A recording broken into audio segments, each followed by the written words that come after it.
L'Afrique, un continent chargé d'histoire, mais aussi enveloppé de mystères. Un endroit incroyable où l'on ne sait jamais sur quoi on va tomber. Certains trésors y sont fascinants, d'autres carrément dérangeants, voire carrément inquiétants. Le genre de choses qu'on s'attendrait à voir dans un film d'horreur. Aujourd'hui, on vous emmène à la découverte de 20 découvertes troublantes en Afrique que personne n'arrive à expliquer. Numéro 20. Homo naledi. Qu'est-ce qui pourrait être plus incroyable que de découvrir une toute nouvelle espèce humaine ancienne? Ce genre de trouvailles bouleverse tout ce que l'on croit savoir sur nos origines. Et sur nous-mêmes. En 2013, une équipe d'explorateurs et de scientifiques s'est aventurée dans les profondeurs sombres d'une grotte au cœur de la Cradle of Humankind, littéralement le berceau de l'humanité en Afrique du Sud. Ce qu'ils y ont trouvé dépasse l'imagination. Un ensemble d'ossements parfaitement conservés, appartenant à une espèce inconnue de parents humains anciens, baptisée Homo naledi. Cette espèce aurait vécu entre 236 000 et 335 000 ans avant notre ère, donc en même temps que nos ancêtres directs. Mais Homo naledi est un véritable casse-tête pour les anthropologues. Un mélange étrange de traits primitifs et modernes qui ne correspond pas du tout à la chronologie classique de l'évolution humaine. Son crâne montre une capacité cérébrale très faible, entre 500 et 610 cm3, soit à peine plus qu'un chimpanzé. Et pourtant, ses poignets et ses mains sont adaptés à des gestes de précision, ce qui suggère qu'il savait fabriquer et manipuler des outils. Ses épaules, elles aussi, ressemblent aux nôtres, parfaites pour lever les bras au-dessus de la tête. Mais ses doigts, fortement courbés, exactement comme ceux des singes grimpeurs. Et ce n'est pas le plus étrange. La véritable énigme, c'est comment ces humanoïdes ont pu atteindre une chambre aussi profonde dans la grotte. Pour y accéder, il faut se faufiler dans un couloir extrêmement étroit, qu'on appelle le toboggan de la mort. Même pour un humain moderne, c'est risqué. Alors, est-ce qu'ils y sont tombés par accident? Ou bien est-ce que leurs corps ont été déposés là, volontairement, dans le cadre d'un rituel? Personne ne le sait. Sans indice clair, leurs origines restent un mystère total. Une chose est sûre. Ces ancêtres atypiques posent plus de questions qu'ils n'en résolvent. Mais peut-être qu'un jour, leurs secrets nous aideront à mieux comprendre l'histoire complexe de l'évolution humaine. Numéro 19. Le baobab, l'arbre aux super-pouvoirs. Avez-vous déjà vu un arbre avec des super-pouvoirs? Non? Eh bien, le baobab en est un. Ce géant africain existe depuis plus de 200 millions d'années, à l'époque des dinosaures. Et malgré les sécheresses, les tempêtes, les siècles qui passent, il est toujours là. Certains baobabs vivent plusieurs milliers d'années. Le plus vieux jamais recensé, au Zimbabwe, avait environ 2450 ans. Dans les savanes arides du continent, il est partout. Immense, reconnaissable entre mille, il semble planté à l'envers, comme si un géant avait voulu enfoncer une carotte géante dans le sol. Son tronc peut faire jusqu'à 30 mètres de circonférence, et il est composé à moitié de... Oui, vous avez bien entendu. 50% de son bois est une réserve d'humidité, ce qui lui permet de survivre aux pires périodes de sécheresse. Même après des décennies sans feuilles, il peut repousser dès que les pluies reviennent. Ses tissus absorbent chaque goutte d'eau et la stockent précieusement pour les mauvais jours. Mais ce n'est pas tout. Le baobab est un véritable supermarché naturel. Ses feuilles comestibles sont une source alimentaire importante. Son fruit, légèrement acidulé, contient 6 fois plus de vitamine C qu'une orange. Son écorce produit une fibre solide pour fabriquer des cordes ou des vêtements. Et même ses graines donnent de l'huile. Nourriture, eau, matériaux. Dans des endroits hostiles, c'est une source de vie à lui tout seul. Pas étonnant qu'on l'appelle, un peu partout, l'arbre de vie. Numéro 18. La pierre bleue venue du ciel. En 1990, un mineur en Sierra Leone tombe sur un caillou étrange. Très étrange. Angelo Pitoni, qui explore alors l'Afrique de l'Ouest, découvre une pierre d'un bleu ciel éclatant. Et là, tout s'enchaîne. Des tests de datation au carbone révèlent que cette pierre serait tombée du ciel entre 11 000 et 18 000 ans avant aujourd'hui. Mais c'est sa composition qui laisse les scientifiques bouche bée. La pierre bleue contient 77% d'oxygène pur. Oui, vous avez bien entendu. Avec des traces de carbone, de silicium, de calcium et de sodium. Aucun processus connu sur Terre ne peut créer un matériau pareil. Elle semble artificielle, et pourtant, aucun indice ne laisse penser qu'elle ait été fabriquée. Les strates géologiques où elle a été retrouvée datent d'il y a plus de 10 000 ans, bien avant l'apparition des premières civilisations humaines. Des géologues et des gémologues du monde entier se sont penchés sur ce mystère.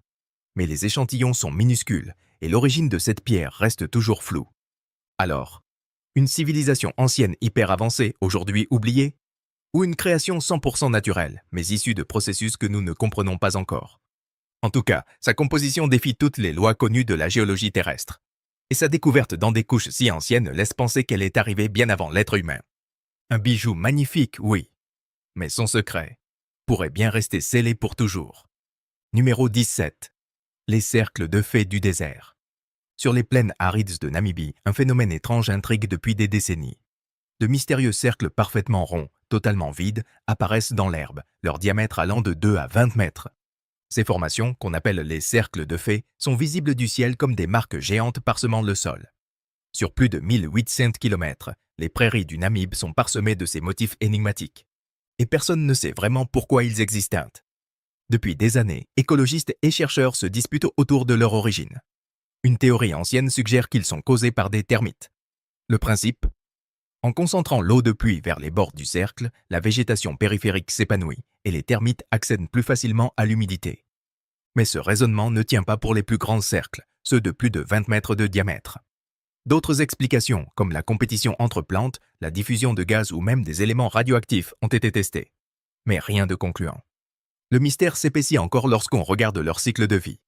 Certains cercles peuvent en rester intacts pendant 24 à 77 ans, avant que l'herbe ne repousse soudainement. Qu'est-ce qui déclenche ce retour à la vie? Aucun scientifique ne le sait. Un mystère, aussi parfait que les cercles eux-mêmes. Numéro 16. La forêt de pierre de Madagascar. Madagascar, c'est un royaume de la nature sauvage. Une île où vivent des créatures qu'on ne trouve nulle part ailleurs. Des lémuriens, des caméléons, des espèces qu'on croirait tout droit sorties d'un conte. Mais ce ne sont pas seulement les animaux qui impressionnent. Le sud-ouest sec de l'île cache un paysage géologique hallucinant. Une forêt de pierres. Ici, de gigantesques pics calcaires surgissent du sol comme des aiguilles géantes. Ce décor presque irréel semble tout droit sorti d'un rêve ou d'un cauchemar. Ces formations calcaires ont été sculptées par l'érosion de l'eau au fil des millions d'années. La pluie dissout lentement la roche tendre, laissant derrière elle des lames acérées, pouvant atteindre jusqu'à 70 mètres de hauteur. De loin, on dirait des arbres fossilisés. Mais de près, ce sont des lames de pierre aux formes déformées, coupantes, tordues, presque hostiles. Le labyrinthe rocheux est si dangereux que très peu de gens s'y aventurent. C'est justement ce qui permet à certaines espèces rares d'y survivre. Des oiseaux géants et des lémuriens y vivaient autrefois, mais beaucoup ont aujourd'hui disparu. Certains racontent que de l'or et des pierres précieuses seraient cachés quelque part dans ces dédales. Mais rares sont ceux qui osent s'y perdre. Aujourd'hui encore, des pressions humaines menacent la région. Les terres sont défrichées, des exploitations minières s'installent à proximité. Et comme le reste de la nature malgache, la forêt de pierre pourrait un jour disparaître à son tour. Numéro 15. La lumière de Dendera. Parmi les centaines de hiéroglyphes gravés dans les temples de l'Égypte ancienne, il y en a un qui déclenche encore aujourd'hui de vives polémiques. Celui qu'on appelle la lumière de Dendera. Sur un mur du temple d'Hathor, au bord du Nil, au sud du Caire, on peut voir une étrange scène, une sorte de bulbe allongée, reliée à un pilier sacré appelé Djed, entouré de personnages qui semblent l'admirer ou l'activer. Pour certains théoriciens marginaux, ce dessin représenterait une ampoule électrique. Oui, vous avez bien entendu, une ampoule dans l'Égypte antique. Selon eux, le pilier fonctionnerait comme un câble conducteur et le bulbe, relié à ce qui ressemble à une fleur de lotus ou un filament, serait une lampe allumée. Une sorte de système d'éclairage primitif inventé des milliers d'années avant Edison. Mais les égyptologues traditionnels ne sont pas du tout d'accord. Selon la recherche officielle, cette représentation a une signification symbolique et non technologique. Le pilier Djed représente la stabilité et le bulbe pourrait symboliser le disque solaire du dieu Ra. Vu que le temple est dédié à Hathor, la déesse du ciel, il est bien plus probable que la scène ait un sens astrologique ou religieux plutôt qu'électrique.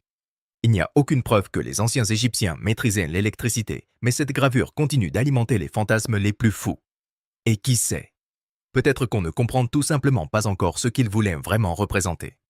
Numéro 14. La bête folle de Madagascar. Dans les contrées sauvages et mystérieuses de Madagascar, une créature totalement incroyable a autrefois arpenté la terre. Tellement étrange qu'on l'a surnommée la bête folle. Ce mammifère énigmatique vivait il y a des millions d'années, vers la fin du Crétacé. Et pourtant, ses restes fossiles n'ont été découverts que récemment. C'est en 1999 que des chercheurs tombent sur le tout premier crâne, enfoui dans des sédiments vieux de plus de 66 millions d'années.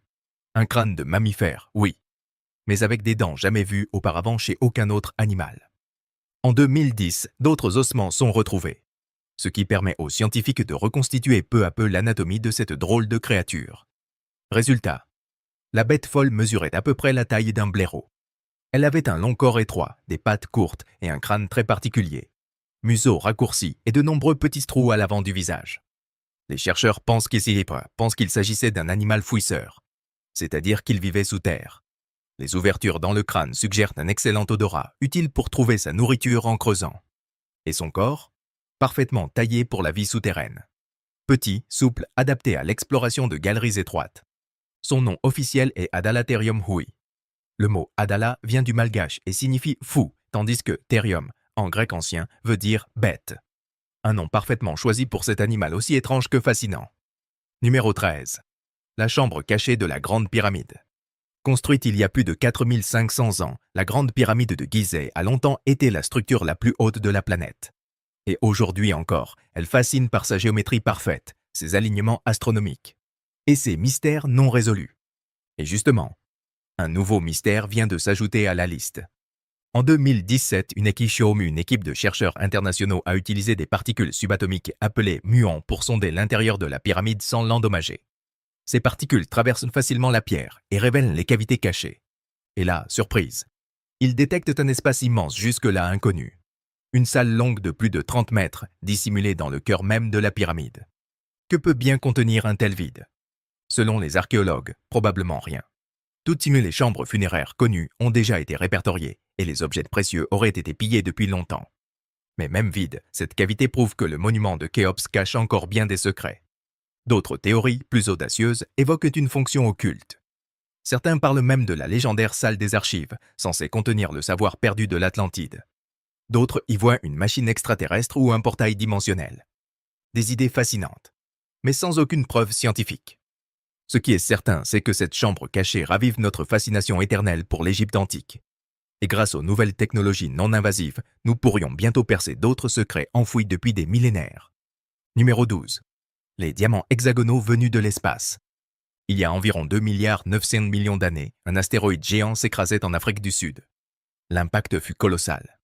Mais ce qu'il laissa derrière lui est encore plus étonnant. Parmi les débris, des scientifiques ont découvert une variante étrange de la pierre précieuse la plus convoitée sur Terre. Des diamants hexagonaux. Ces gemmes naturelles possèdent une symétrie à 6 côtés, un motif jamais observé dans les diamants classiques. En 2018, des analystes ont révélé que ces diamants ne se sont pas formés sur Terre. Leur composition chimique contient de l'osbornité, un minéral qu'on ne retrouve que dans les météorites riches en carbone.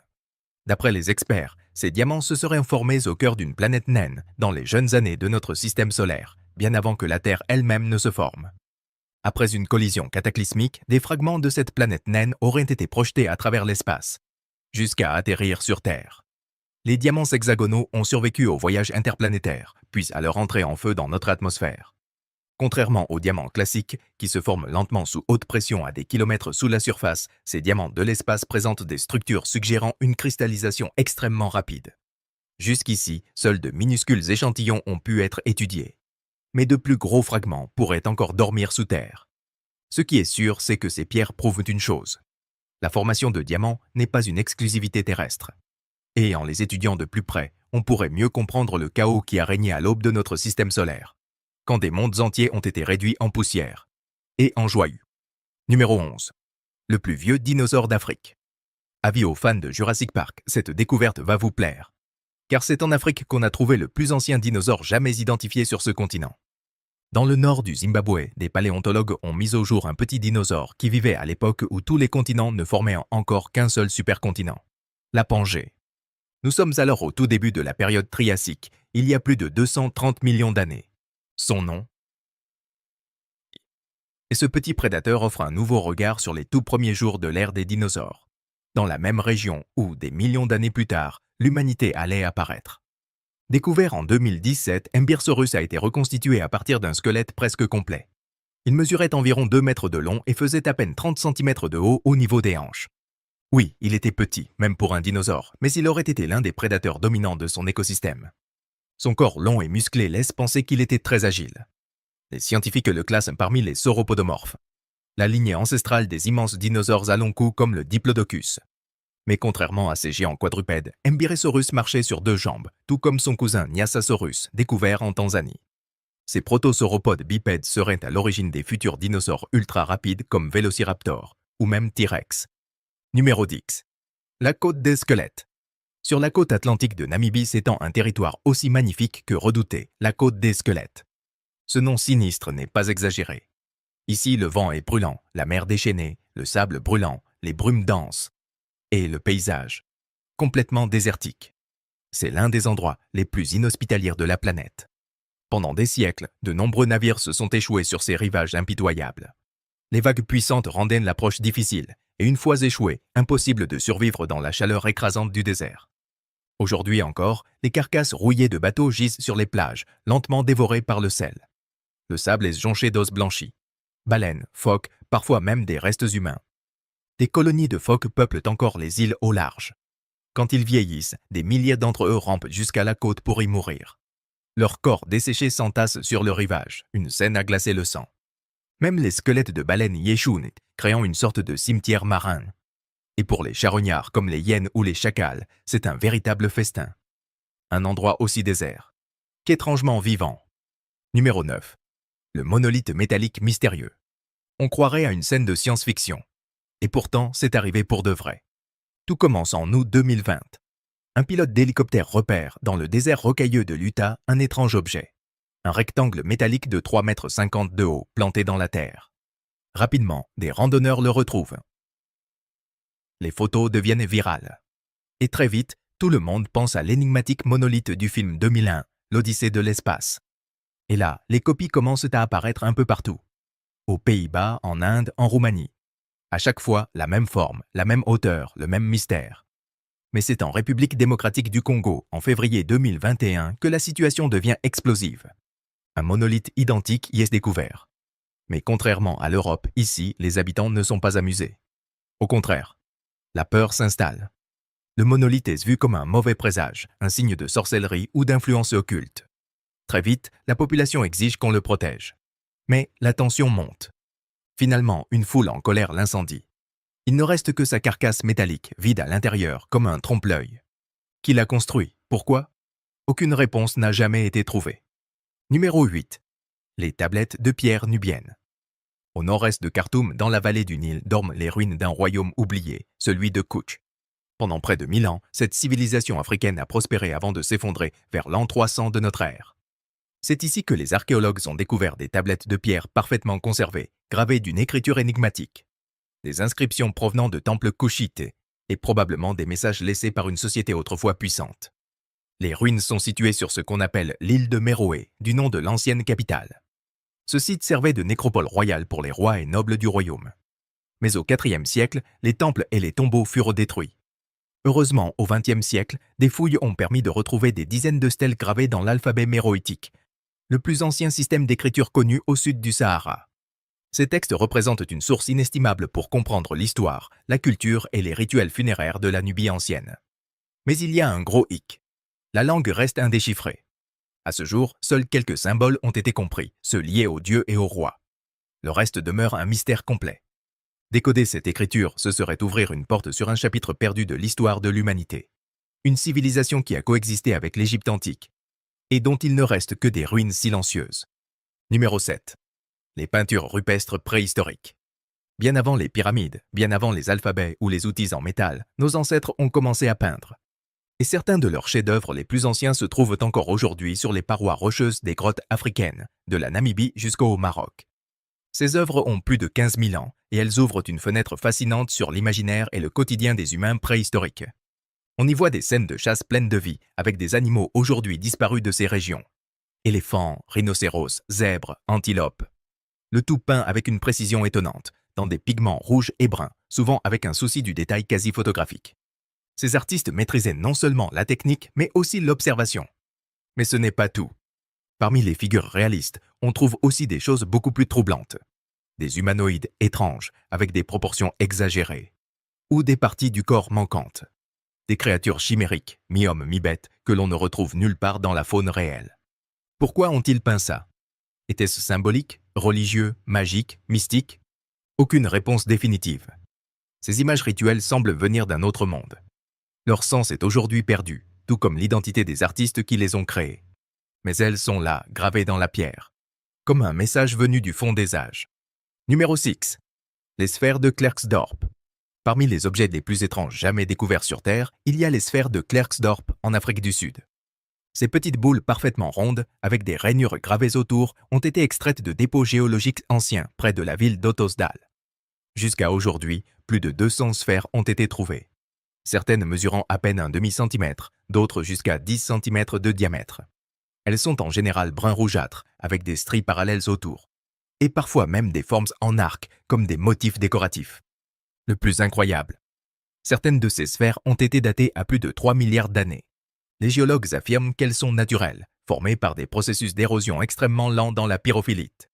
Mais leur forme est tellement parfaite que beaucoup doutent. Des théories alternatives évoquent un design intelligent. Certains pensent que ces objets auraient été créés par une civilisation ancienne. D'autres y voient des artefacts d'origine extraterrestre. Rien n'a jamais pu être prouvé. Mais une chose est sûre, ces sphères continuent d'alimenter les théories les plus folles et les passions des chercheurs comme des rêveurs. Numéro 5. Le coup de cœur des abonnés. La sculpture géante du Zimbabwe.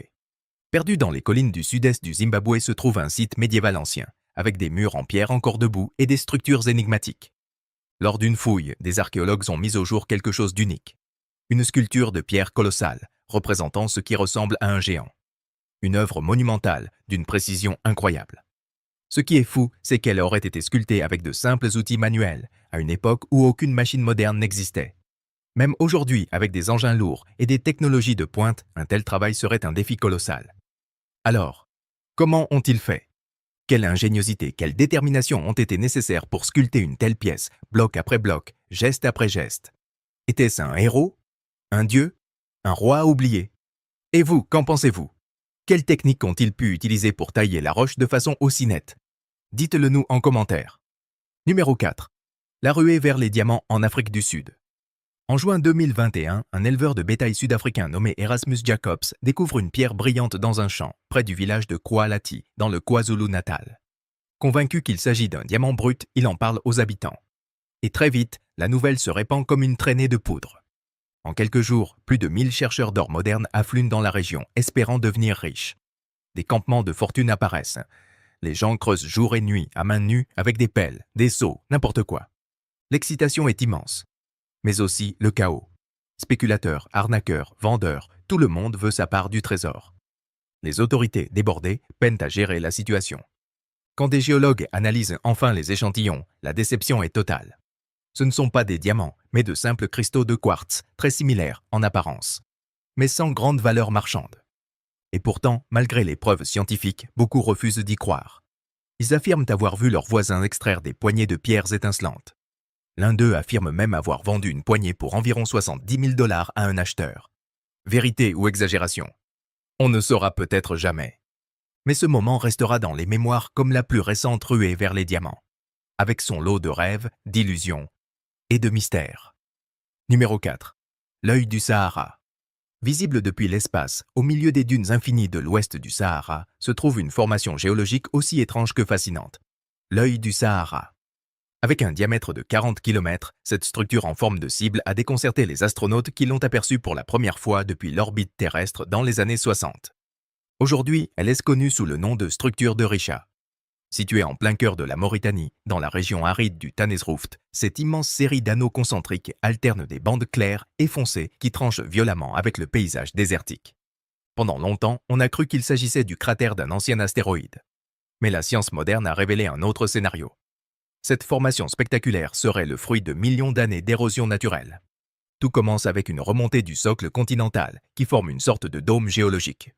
Ensuite, le vent et l'eau ont lentement usé les couches les plus tendres de roches, sculptant des canaux circulaires. Les strates les plus dures, elles, ont résisté un peu plus longtemps, formant ainsi les fameux anneaux.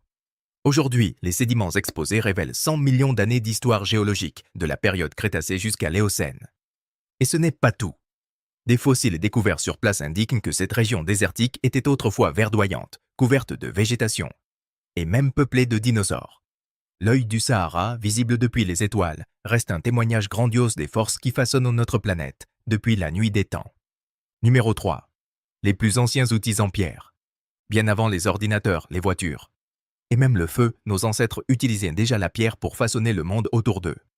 En la taillant, en la frappant, en la transformant en grattoir ou en hachoir, ils se sont lancés dans une aventure technologique qui ne s'est jamais arrêtée. Et c'est en Afrique, le berceau de l'humanité, que les archéologues ont retrouvé certaines des toutes premières traces de cette ingéniosité. Sur les rives du lac Turkana, au Kenya, des fouilles ont permis de mettre au jour des outils vieux de 3 300 000 ans, soit bien avant l'apparition du genre humain moderne. Le site de Lomekwi 3, sur la rive ouest du lac, a révélé des percuteurs, des noyaux de pierre et des éclats finement taillés, créant des arêtes vives pour découper, gratter ou écraser. Fabriqués à partir de lave, de quartzite ou de chair, ces outils montrent un choix précis des matériaux, en fonction de leur solidité et de leur usage. Certains tiennent encore parfaitement dans la main, comme s'ils venaient tout juste d'être utilisés. Sur le même site, des dents fossilisées appartenant à Paranthropus ont été découvertes, un cousin éteint de l'homme, doté d'une mâchoire massive. Était-il l'artisan de ces outils? Ou simplement un voisin de ceux qui les utilisaient? On ne le saura peut-être jamais. Mais une chose est sûre. Ces pierres marquent le tout premier pas de notre espèce vers le progrès. Un pas taillé à la main il y a plusieurs millions d'années. Numéro 2. Les ruines du Grand Zimbabwe. Au sud du Sahara, les ruines monumentales du Grand Zimbabwe représentent le plus grand centre urbain de l'âge du fer jamais construit dans cette partie du continent. Ce vaste complexe de pierres a été érigé sur plus de 3 siècles, devenant le cœur battant du royaume du Zimbabwe, qui domina une grande partie de l'Afrique australe entre l'an 1000 et 1450. Les énormes murs encore debout aujourd'hui nous offrent de précieuses indications sur la manière dont cette civilisation avancée s'est développée. Après son abandon, le site a été oublié pendant des générations, jusqu'à ce que des marchands portugais au XVIe siècle entendent parler de mystérieuses constructions en pierre, perdues dans l'intérieur des terres. Mais à l'époque coloniale, un débat animé secoue les milieux savants. Les Africains auraient-ils vraiment pu bâtir de tels monuments? Même lorsque les fouilles archéologiques ont prouvé que ce sont bien les Shona, peuple local, qui ont conçu et bâti cet ensemble, certains ont persisté à chercher des influences étrangères. Pourtant, les preuves sont là. Le site couvre plus de 5 km², pouvait accueillir jusqu'à 20 000 personnes et possédait un système d'irrigation avancé, essentiel pour nourrir une population aussi dense. Les élites vivaient à l'intérieur des grandes enceintes fortifiées, tandis que les artisans, les commerçants et les familles plus modestes s'établissaient dans les zones voisines. On y a retrouvé des objets finement sculptés, témoins du raffinement artistique des Shonas, ainsi que des traces d'un commerce à longue distance, jusqu'à la côte. Mais à force d'exploiter ses ressources sans renouvellement, la cité s'est vidée et a fini par tomber dans l'oubli. Aujourd'hui, les ruines silencieuses du Grand Zimbabwe nous rappellent qu'une grande civilisation africaine a su bâtir une ville florissante, bien avant l'arrivée des Européens. Numéro 1. Mi-homme, mi-chien. Des créatures hybrides, mi-homme, mi-animal, peuplent les légendes du monde entier. Depuis la nuit des temps, on parle de loup-garou, de centaure, de sphinx. Autant de figures mystérieuses, moitié humaines, moitié bestiales. Mais si certains témoignages modernes disaient vrai, selon plusieurs récits, des êtres mi-homme, mi-chien rôderaient encore aujourd'hui dans des zones reculées d'Afrique. Ces créatures, parfois appelées hommes-chiens, auraient un corps humanoïde, marcheraient debout sur 2 jambes, mais arboreraient un visage de hyène ou de chien, terriblement expressif. En 2017, dans la province du Limpopo, en Afrique du Sud, plusieurs habitants affirment avoir vu des êtres de plus de 2,10 m, à la face de hyène, rôder dans les broussailles. Sur certaines vidéos amateurs, on distingue clairement 2 animaux. Sûrement des chiens, mais le troisième, disons simplement que ce n'est pas un chien. Et ce n'est pas un cas isolé. En Libéria, des membres de tribus locales racontent aussi l'existence de créatures canines mystérieuses qui vivraient cachées dans les forêts denses. Évidemment, sans preuve physique ni cliché net, impossible de vérifier ces affirmations. Mais une chose est certaine. Avec ses immenses territoires encore inexplorés, l'Afrique reste un terreau fertile pour les légendes. Et qui sait? Peut-être qu'un jour, l'une d'elles se révélera être vraie. Merci d'avoir voyagé avec nous à travers ces 20 découvertes étranges et fascinantes du continent africain. Si vous avez aimé cette vidéo, pensez à mettre un pouce bleu, à laisser un commentaire pour nous dire laquelle vous a le plus surpris et surtout, abonnez-vous pour ne pas rater nos prochaines explorations. À très bientôt pour une nouvelle aventure.